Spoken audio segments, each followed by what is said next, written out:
My name is Gus O'Donnell. I'm now a member of the House of Lords, and I used to be head of the Treasury, and from 2005 to 2011 I was Cabinet Secretary and head of the Civil Service.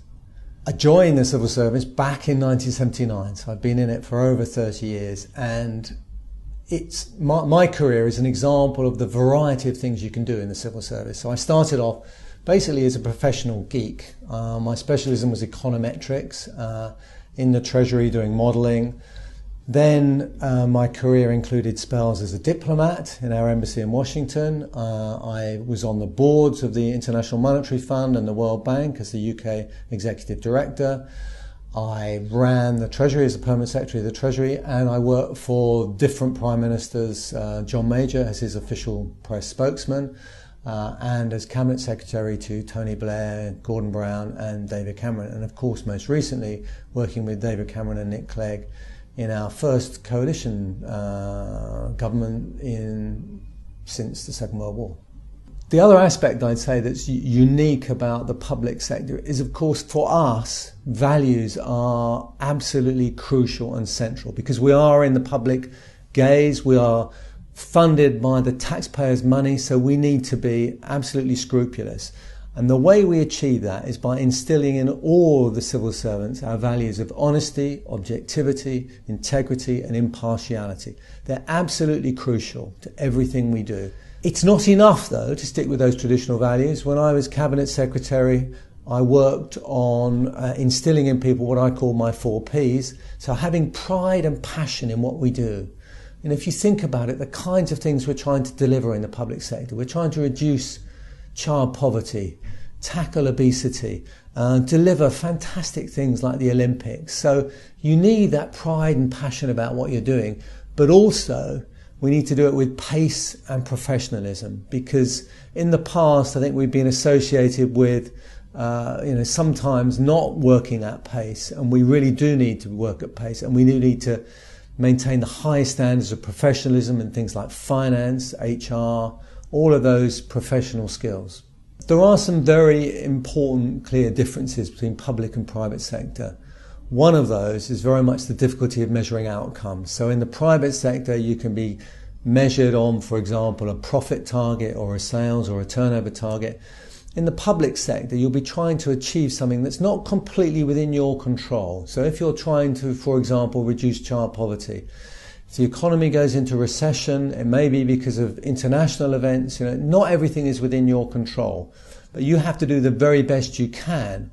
So it's a more complex task, and also the kinds of outcomes you're trying to deliver will be economic, social and political with a small p, and you'll be trying not just to deliver certain outcomes but to deliver them in a certain way, possibly getting the community involved, getting individuals to take more responsibility. It's not just about governments kind of doing things for people, it's about governments empowering people to deliver better outcomes for themselves.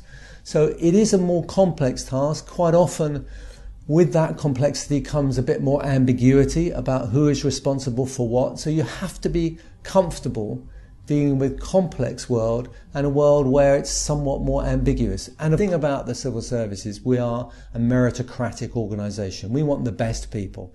We want to get them from whatever backgrounds. We want a very diverse group of people, both in terms of gender, race, but mainly in terms of their backgrounds. They can come to us and stop us thinking in groupthink. They've had different experiences. They can give us new ways of approaching things. We are all struggling with achieving better for less, with less money. So people who've got different ideas are incredibly welcome in the civil service. So we need to learn from them, get the best from them, not homogenise them, make them just like us. Quite the reverse. We want them to come in with new ideas and improve us. But also we need to help them with the transition to what is a very different world. In terms of the future, I'd say it's going to be more obvious that we need the classic leadership skills.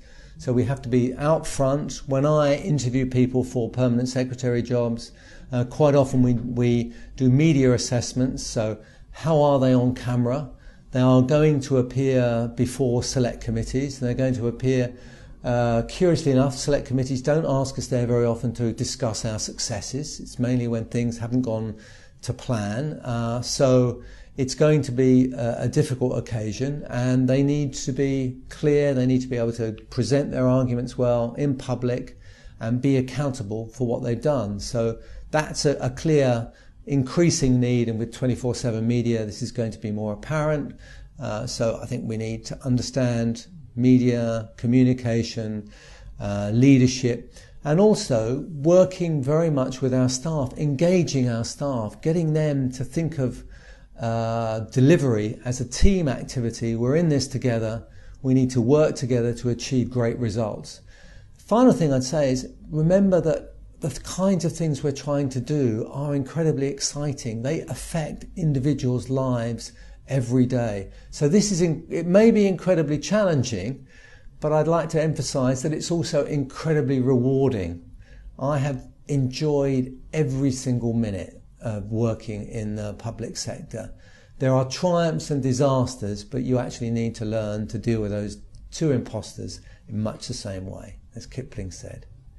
What I would say about the public sector is we talked a lot about leaders, but actually behind every leader there are an enormous number of unsung heroes who've actually got on with the job and who've delivered it. If you take, for example, the Olympics, it's been years in preparation.